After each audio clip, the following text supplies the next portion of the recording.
اسمي مريم. بتبتدي حكايتي وانا عمري 15 سنة. انا اصغر بنت في العيلة، الوحيدة عند بابا وماما. بعد ولادتي ب5 سنين بابا بيتوفى في الشغل. ماما بتزعل عليه جدا لدرجة ان هي بيجيلها جلطة وبتفضل تعبانة فترة طويلة بسبب الجلطة. كان بتعدي وانا بخدم ماما لان انا البنت الوحيدة لماما. اخواتي الشباب كانوا بيشتغلوا وبيصرفوا عليا انا وماما وما كانوش مخلينا محتاجين حاجة. دي الأيام ولما بيوصل عمري 8 سنين أهل بابا بيطلبوا من ماما إنها تطهرني. بترفض وبتقولهم ما تتكلموش معايا في الموضوع ده تاني. تيجي بتزعق مع أمي وتقولها ليه ما نتكلمش معاكي في الموضوع ده تاني، ما كل بنات العيلة اتطهروا. قالت لهم موضوع الختان بيأثر على البنت بعد كده وملوش لزوم إن احنا نعملها. اختي ومرات عمي زعقوا مع ماما وقالوا لها انت عاوزة البنت تطلع مش محترمة. ماما قالت لهم ماله الختان بحياة البنت، انتم عاوزين تخدشوا حياة بنتي وتدمروها. اختي فضلت تزعق ودخلت عمامي وعماتي في الموضوع والدنيا كانت بايظة عندنا، لدرجة ان انا مش ناسية اليوم ده. الشباب دفعوا عني وقالوا لجدتي انا لسه صغيرة ومش هنعمل لاختي الموضوع ده. ياريت ما تتكلموش في الموضوع ده تاني علشان دي حاجة شخصية، واحنا لو هنعمل لها من غير ما نقولكم، فياريت خليكم في نفسكم. كلام ما عجبش الموجودين، لكن جدتي لما لقت ماما واخواتي مصممين على رأيهم قررت ان هي تمشي. الايام بتعدي ولما بوصل 15 سنة جدتي بتطلب زيارتها لينا تاني وتطلب ايدي لابن عمي. ماما بترفض مبدأ الجواز لأن ابن عمي محترم جدا، لكن هي عاوزاني أكمل تعليمي. هي بتقول لها انت ملكيش حق ان انت ترفضي او توافقي، احنا خلاص خطبناها. دي بتقرا فتحتي على ابن عمي بيعملوا خطوبة كبيرة جدا من غيري. اخر كده هما كانوا واخدين كل حاجة عافية، هتوافقي تمام مش هتوافقي هنعمل كل حاجة غصب عنك. فعلا ايه اللي حصل؟ بتخطب لأحمد والبلد كلها بتعرف ان انا خطبته. خطوبتي بفترة بسيطة احمد بيحاول يقرب مني كتير جدا. صراحة هو بيكون لطيف وانا بحبه وبتعلق بيه على طول، خصوصا اني معيشتش طفولة كويسة بعد وفاة بابا. بتكون متضايقة مع علاقتي بأحمد وبتقولي ان هو وحش وان هما هيقرفوني. تقولي انا لو رفضت هما مش هيسمعوا مني، لكن انتي لو رفضتي حاجات كتير قوي هتتغير. بحاول اتكلم مع امي وافهم منها ايه وجهة نظرها، وبقول لها يا ماما احمد كويس جدا، انتي مش شايفة بيعاملني ازاي؟ عارفة ان احمد كويس جدا يا مريم، بس انتي مش هتتجوزي احمد لوحده، سلفتي نسخة من حماتي وانتي هتتعبي معاهم جدا، لسه صغيرة ومش حمل كل اللي انتي داخلة عليه. حاضر يا ماما، انا هحاول اكرهه فيا علشان ما يحصلش نصيب وانتي تكوني مرتاحة وراضية. كن مرتاحة وراضية غير لما اشوفك مبسوطة، انتي بنتي الصغيرة وانا عاوزة اطمن عليكي برضو. عدي الايام وانا بتجنب احمد خالص، حتى لما بيجي يقولي انا عاوز اقعد معاكي شوية بقوله انا مش فاضية، انا تعبانة، انا عاوزة انام. اخر كده حججي كلها كانت باينة انها تطفيش وهو حس بده. طلب مني ان احنا نتقابل، لكن انا اتحججت، لكن هو زعل جدا وقال لي انا عاوز اشوفك ولو مرة واحدة يا مريم.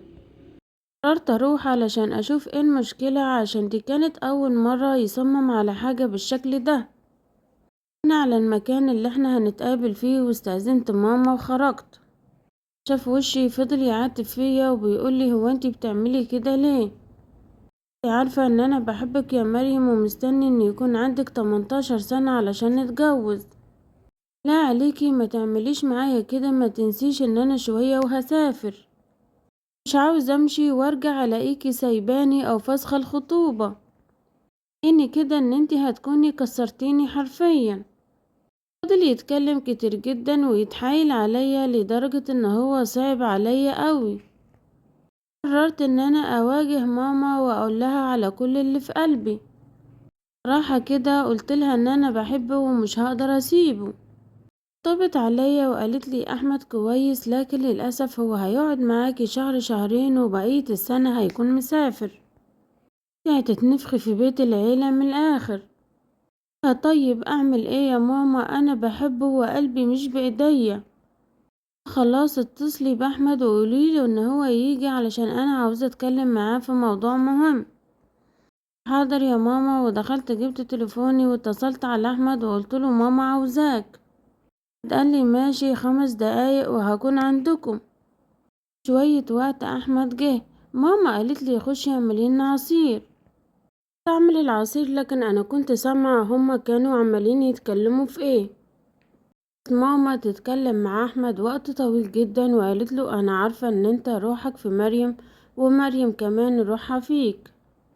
مقدرش أقف قدام سعادتكم، لكن في شوية مشاكل هتقابلكم في المستقبل لازم أقولهم لك علشان تكون عامل حسابك. كمان وانا وجدتك ومامتك دايما على خلاف، دايما بنتخانق ودايما مش متفاهمين. عشان المشاكل كانت كتير جدا وخناق وقرف، قررت ان انا ابعد عن بيت العيلة من جوزي الله يرحمه بيت برا، وهو وافق. ودي كانت كويسة ليا ولجوزي، لكن عملت مع اهل جوزي مشاكل كتير جدا. واقف قدام الكل علشاني، وكان دايما مكبرني وما كانش يخلي حد يهني ولا حتى يجي عليا. طبعا علشان جوزي كان معايا على طول وكان شايف اللي بيحصل معايا. انت هتسافر وتسيب بنتي، وانت شايف مامتك ما كانتش عاوزاها، لكن جدتك هي اللي غصبت عليها الموضوع. قال لأمي جدتي مش عايزاها، أمي مش عايزاها، أنا كل ده مش فارق ليا، كل اللي فارق ليا مريم وبس. الفترة اللي جاية دي هسافر، هظبط نفسي بقرشين وهرجع البلد تاني. يصلح حالك يا حبيبي ويرزقك ويديك كل اللي بتتمناه. انا حبيت اقولك الكلمتين دول علشان انا خايفة على بنتي قوي. انك تطمني، وانا ان شاء الله اول ما اسافر هبلغهم ان بنتك تيجي تقعد عندك في الفترة اللي انا مسافر فيها. احمد قال لي كده لماما، ماما طارت من الفرحة ومسكت في الكلمة وقالت له اوعى تغير كلامك. طبعا مفيش راجل بيرجع في كلمته. بعد ما احمد بيتكلم مع ماما، ماما بتقولي خلاص يا مريم انا موافقة، ما تبوظيش الجوازة، راجل وهيحافظ عليكي. دي الايام واحمد بيخلص ورقه وكل حاجة متعلقة بالسفر، وبيجي يودعني ويسافر. سفره بكون انا وهو دايما بتواصل مع بعض، بتعلق بيه اكتر وهو كمان بيتعلق بيا، لي كل تفاصيله، وانا كمان بحكيله على كل حاجة بتحصل في يومي. احمد كان رافض اي حد يصرف عليا غيره، كان كل شهر يبعتلي مبلغ ويقولي جيبي كل حاجة انتي محتاجاها، ايه اللي ناقصك في جهازك وجيبيه، واي حاجة عاوزاها مني اطلبيها وانا اجيبها لك. دلوقتي ملزمة مني يا مريم. ليا كان مخليه عمال يكبر في نظري، خليني احبه اكتر من ان انا احبه. كان بعد اللي عمله احمد معايا ومع ماما ومع اخواتي، ماما اطمنت له اكتر، كدت ان هو غير مامته وغير جدتي خالص. طالع لبابا او اي حد من عمامي، لان عمامي كانوا طيبين جدا. بتعدي ويوم عيد ميلادي 18 احمد بينزل علشان نكتب الكتاب. طبعا هو كان عاملها لي مفاجأة. عادي جابلي فستان وبعتلي فلوس وقال لي روحي الكوافير ظبطي شعرك ظبطي حالك على الاخر. ولما قلتله ليه قال لي انا عاملك حفلة صغيرة، تيجي تفتحي فيديو علشان عاوز اقضي معاكم الحفلة من اولها لاخرها. تمام ماشي، وعملت زي ما هو قالي بالظبط. فاتحين فيديو وكنت عمالة اتنطط وارقص واليوم كان حلو.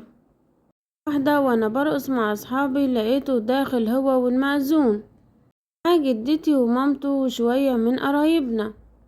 انا تنحت وما كنتش مصدقة ايه اللي بيحصل قدامي. قرب مني وباس راسي وقال لي ايه الحلاوة والجمال ده كله. انا من الصدمة ما كنتش عارفة ارد ولا اتكلم. مسك ايدي وقعدني جنبه وقال لي النهاردة هنكتب كتابنا يا عروسة. فعلا بعد وقت بسيط كتبنا الكتاب. كل ده وانا ما كنتش مستوعبة. فضلت تزغرط وتقولي مبروك. موجودين كانوا فرحانين، كانوا عمالين يهنوا ويباركوا ويزغرطوا ويرقصوا. كل ده ما كنتش مستوعبة ولا مصدقة اللي انا فيه، وكنت حاسة ان انا في حلم. بعد كتب الكتاب ما قدرش يتمالك نفسه من الفرحة، حضني وفضل يبوس فيا قدام كل الموجودين. ده على خير وكان حلو جدا وما يتنسيش. قال لي احنا كده اتخطبنا فترة طويلة جدا، ومتهيألي كده كفاية. نزل اجازة شهرين مش اكتر، ادينا اتخطبنا والاسبوع الجاي نتجوز. انا عاوزة اقضي معاكي اطول وقت ممكن. خلاص ماشي، انا ما عنديش اي مشكلة. فعلا حددنا ميعاد الفرح، والايام بتعدي على طول وبتجوز انا واحمد. احمد بيعمل لي فرح كبير جدا وبيجيب لي بوكس مليان ورد وذهب، دمهولي قدام الناس كلها. بجد انا بكون فرحانة واليوم بيكون حلو قوي. لما وقت الفرح يخلص بنروح انا واحمد شقتنا. حياتي بتكون في بيت العيلة، ومن يوم دخلتي حياتي بتتغير 180 درجة. ان انا اتبدلت وبقيت واحدة تانية. لكن احمد بيكون حنين عليا وطيب قوي. صباحيتي مرات عمي بتطلع بدري جدا علشان تحاول تضايقني، لكن احمد بيمنعها حتى ان هي تحاول تبص في وشي. يكبر العداوة ما بيني وما بين مرات عمي، لكن انا ما بيكونش فارق معايا حد غير احمد. بهتم بنفسي وبدلع احمد، لاننا عارفين بعض من زمان وانا عارفة مداخله ومخارجه. وبالكلمة الحلوة خليته خاتم في صباعي. كان انا وهو الفرق السن ما بيننا 10 سنين، لكن هو كان عاجبه فرق السن اللي كان ما بيننا. شهرين الاجازة انا واحمد وبكون زعلانة وعمالة اعيط، وهو كمان بيكون زعلان. قريب قوي ان شاء الله هاخدك معايا. وصيني كتير وقال لي خلي بالك من نفسك، ولو عايزة تقعدي في الشقة اقعدي، مش عاوزة تقعدي روحي اقعدي عند مامتك. في البيت كلمك او بصلك قوليلي على طول وشوفيني انا هعمل معاه ايه. خلاص ماشي حبيبي اتفقنا. ودخلت جهزت انا وهو شنط السفر. يومين من اليوم ده احمد سافر. حسيت ان في حاجة كبيرة اوي ناقصاني، وحسيت اني زعلانة ومخنوقة. قررت ان انا اروح اقعد عند ماما، وفعلا قعدت بعد سفر احمد عند ماما شهر كامل. طبعا ما عجبش جدتي ولا عجب مرات عمي. قالولي مشكلة كبيرة جدا، وانا ما كنتش عاوزة اعرف احمد اي حاجة علشان هو كان مسافر. انا عارفة احمد وحافظاه، عارفة ان انا لو قلتله هينزل وهيسيب الشغل على طول. قررت ان انا امشي اموري وقلت لماما انا بقولك ايه، انا هروح اقعد هناك شوية واجي اقعد معاكي شوية. عاوزة اعرف جوزي حاجة، هو شغال وتعبان وانتي عارفة ان هو مضغوط، ان هو ماشي وهو ما كانش اصلا عاوز يسيبني. قالت لي خلاص يا حبيبتي اعملي اللي يريحك. خدت امي واخدت الهدوم اللي انا كنت واخداها معايا ورجعت شقتي. ما طلعت شقتي وحطيت الهدوم في الدولاب وخدت شاور، لقيت مرات عمي عماله تخبط عليا. رحت لها وقلت لها في ايه؟ قالت لي تعالي انزلي عاوزاكي. هو في ايه يا مرات عمي؟ في حاجه؟ قالت لي لا، جدتك عاوزاكي في موضوع مهم. وقلت لها خلاص ماشي حبيبتي، هلبس حاجه وانزل لكم. لبست هدومي وبعد كده نزلت علشان اشوف جدتي عاوزه ايه. دخلت من الباب لقيت فيه 3 ستات، من ضمنهم ست شكلها مريب ومش مريحني، كمامة وعباية سودا، وكمان كانت لابسة في ايديها جلافزات. جنب جدتي وقلت لها هو في حاجة ولا ايه؟ قالت لي ادخلي الأوضة علشان الست دي هتكشف عليكي. هتكشف عليا ايه؟ قالت لي اصل امك منها لله ما رضيتش تطهرك وانتي صغيرة. الطهارة ده مهم جدا، اولا نظافة للبنت، تاني حاجة البنت تكون رزينة كده ومحترمة. يعني ايه؟ قالت لي يعني انتي جوزك مسافر وممكن تعملي حاجة كده ولا كده. ايه اللي انتي بتقوليه ده؟ هو انا علشان سكتلكم مرة واتنين وتلاتة تعملوا فيا كده؟ والله العظيم المرة دي احمد لازم يعرف. هقوم علشان اخرج لقيت جدتي خلت البنتين اللي مع الست يكتفوني. عمي ضربتني بالقلم على وشي وقالت لي ايه يا اختي، كل البنات اللي زيك اتطهروا وما خافوش، انتي هتعمليهم علينا؟ احنا عاوزين ننضفك يا معفنة، المفروض تشكرينا. سحبوني على اوضة جدتي وانا فضلت اصوت يمكن حد ينجدني. واحدة قعدت على ظهري واتلفت ايديها الاتنين جامد جدا على بطني. التانية حاولت تفتح رجلي الاتنين لكن انا حاولت اقاوم على قد ما اقدر. على صوت اخت احمد الكبيرة جت، لما شافت المنظر فضلت تصوت وتقول سيبوها. قلت ان هي تشدني منهم لكن جدتها زقتها ومامتها كمان زقتها. الست اللي كانت بتعمل العملية حاولت مرة واتنين وتلاتة، ولكن علشان انا ما كنت ثابتة عورت نفسي جامد جدا. قلت ان هي خلتني نزفت، ولما لقتني نزفت ما رضيتش تكمل اللي هي بتعمله، وخدت البنتين وخدت الحاجة اللي في ايديها وهربت. مرات عمي وجدتي ما كانوش عارفين يتصرفوا ازاي. اخت احمد لفتني في ملاية وسندتني وركبتني العربية وخدتني وراحت عن مستشفى. الدكاترة عملولي اللازم علشان يوقفوا النزيف. الدكتورة فضلت تقول هو ايه التخلف ده، هو لسه فيه جهل كده؟ الدكتورة قالت لأخت أحمد المفروض عملية الختان دي ما تتعملش غير لما واحدة يكون عندها زوايد، بتتشال مش بتنزف أصلا. اللي حصل النهاردة دي جريمة ولازم يعاقب عليها القانون، المفروض نبلغ. لكن أخت أحمد حاولت كتير جدا علشان الدكتورة ما تبلغش، استنتني لما فوت وقالت لي احنا هنبلغ. قلت لها لا احنا مش عاوزين نبلغ ولا حاجة. طلبت من أخت أحمد إن ماما تجيلي، اتصلت بماما وماما جاتلي وهي ملهوفة، شافتني انهارت من العياط وفضلت تتحزبن في أهل أحمد. قالت لي أنا قلتلك هما مش هيسيبوكي في حالك. ما تاخد رأيي اتصلت على أحمد وقالت له الحق تعالى مريم بتموت. خد أول طيارة ورجع البلد. لما جه كان وشه أصفر جدا وكان باين عليه الخوف واللهفة. الوقت ده أنا كنت نايمة وما كنتش أعرف أصلا إن ماما قالت له. فتحت عيني لقيته ماسك ايدي وعمال يعيط ويقولي حقك عليا، انا ما قدرتش اصونك ولا اخلي بالي منك، كنت فاكر ان اهلي بني ادمين لكن طلعوا وحوش، حقك عليا يا مريم. والله لا خدلك حقك، وسابني ومشي. الوقت ده انا ما كنتش عارفة هو عمل ايه، لكن بعد مرور اسبوع وانا محجوزة في المستشفى شافة وبابا كويسة واحمد بياخدني علشان يروحني، لكن انا بكون خايفة جدا ومش عاوزة ارجع البيت. لكن هو بيفاجئني ان هو جاب بيت بعيد قوي عن بيت جدته ومامته. عارف ان انتي شفت كتير وانا مسافر، الله اعلم ايه اللي حصل معاكي غير الموضوع ده. النهاردة عاوزك تنسي كل اللي فات، والله كل اللي فات ده مش فارق معايا، فارق معايا انت وبس يا احمد. مفروض علشان كنت واثق من ده كان مفروض اخلي بالي منك واجيبلك مكان بعيد عنهم نعيش فيه انا وانتي مع بعض.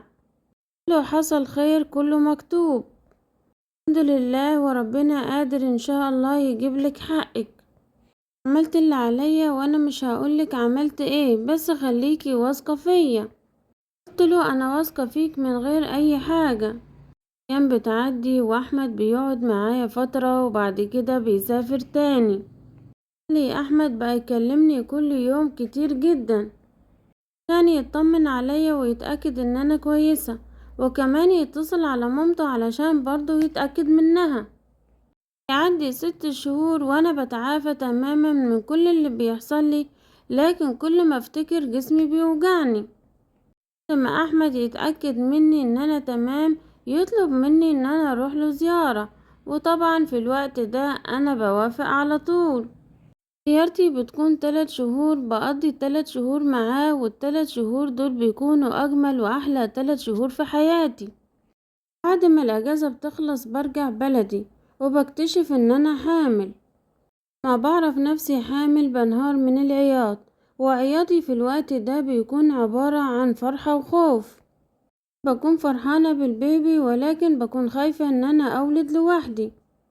الوقت ده بحاول اقنع احمد ان كفاية عليه السفر وغربة ويرجع يحاول يشتغل في بلدنا، لكن احمد بيرفض في الاول، ولكن مع مرور الوقت واول ما بوصل للتاسع بيصفي شغله وبيجي يعملها لي مفاجأة وبيجي يشتغل في بلدنا.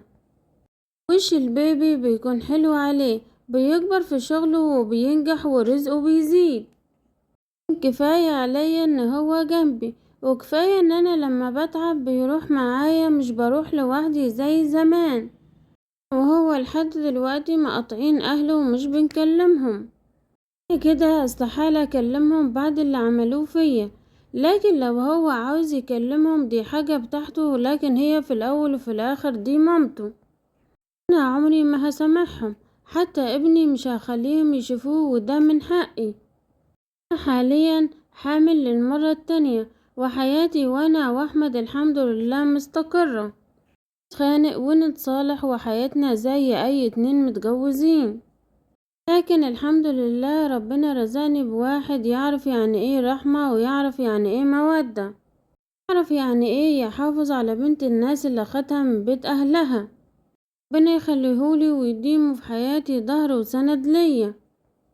نكون وصلنا لنهاية قصتنا، وعاوزاكم تقولولي ايه رأيكم في القصة، ولو كنتوا مكاني كنتوا هتعملوا زيي ولا لا.